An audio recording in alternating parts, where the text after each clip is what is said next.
Hey everybody, welcome back to Occupy Democrats on a Friday. In almost every scenario in life, not all, but most, far beyond the headline is the old cliche, the devil is in the details. And in this breaking story, as it is almost every single day, the devil is, of course, Donald Trump. But the details are what matters. He has created in his second term, even in the first term, and in between while Biden was president, a maelstrom of absolute chaos. And he does that on purpose. Number one, to remain in the spotlight and remain relevant because he has an ego the size of Jupiter.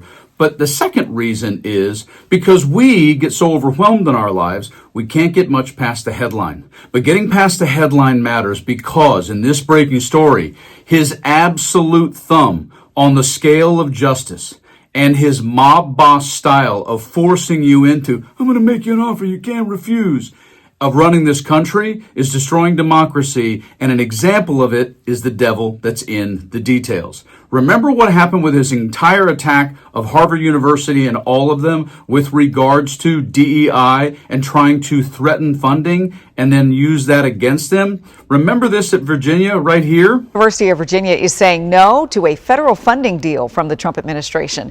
The White House offered priority research money, but only if schools agreed to sweeping changes. And that would include limiting the number of international students, freezing tuition assistance, and restricting speech on campus. UVA's interim president says those conditions undermine academic independences. The school is one of the first major universities to publicly reject the offer over concerns about federal overreach into higher education. And just days after that, less than days, this happened. They capitulated here. Breaking news now out of Charlottesville. The Department of Justice has announced the Trump administration has reached a settlement with the University of Virginia regarding 5 federal investigations into diversity, equity, and inclusion practices. UVA has agreed to, quote, not engage in unlawful racial discrimination in its university programming, admissions, hiring, or other activities, end quote.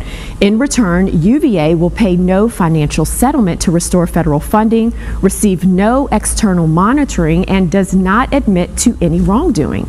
You may recall the school's then president, Jim Ryan, resigned earlier this year, citing mounting pressure regarding the investigation. And while the former president, Mr. Ryan, says that he felt pressured, what we didn't get is we didn't get the devil in the details at absolutely how deranged Donald Trump is and how much he is treating every institution or person he doesn't like a dictator. Check this breaking story out. It will blow your mind here. Breaking news, hostage situation.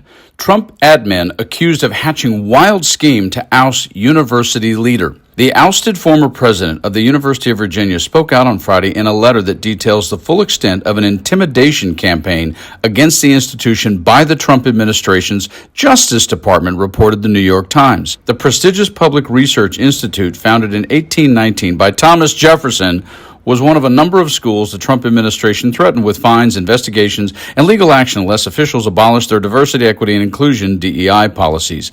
The administration singled out the president, James Ryan, as an obstacle to doing so. Ryan said the school's board had been unwilling to take on Trump's administration and had essentially traded his resignation for a deal to spare the school investigations and fines, said the report.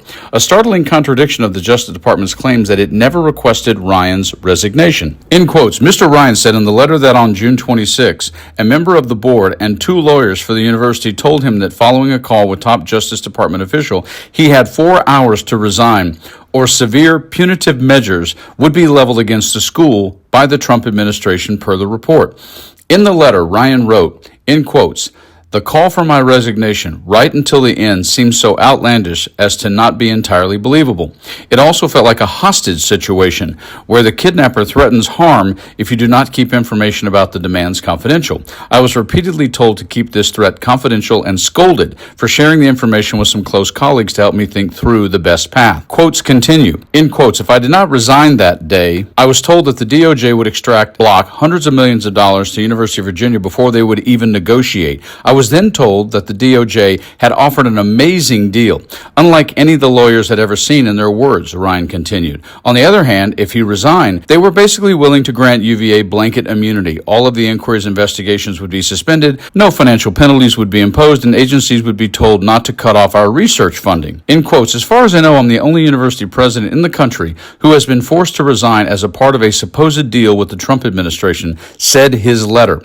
At the very least, we had board members who were apparently more complicit than other universities. Ryan's letter comes shortly after a clash spilled out into the open between Republican Governor Glenn Youngkin and Democratic Governor-elect Abigail Spanberger, the latter of whom issued a notice for the UVA board to pause their search for a new president until she has filled all the board's vacancies. Youngkin responded with a furious letter insisting Spanberger is not the governor yet and cannot order the board to do any such thing. Now just take a moment as we get to the end of that and sit for a second and imagine you're him in any situation with Donald Trump. And you're sitting with your board or your board of regents or whoever it may be, or some representative from the DOJ or some jackweed from the Trump administration, basically looking down their glasses and pointing a finger at you and saying, you know, if you don't comply, you don't get the cash. This should just be an episode of Sopranos.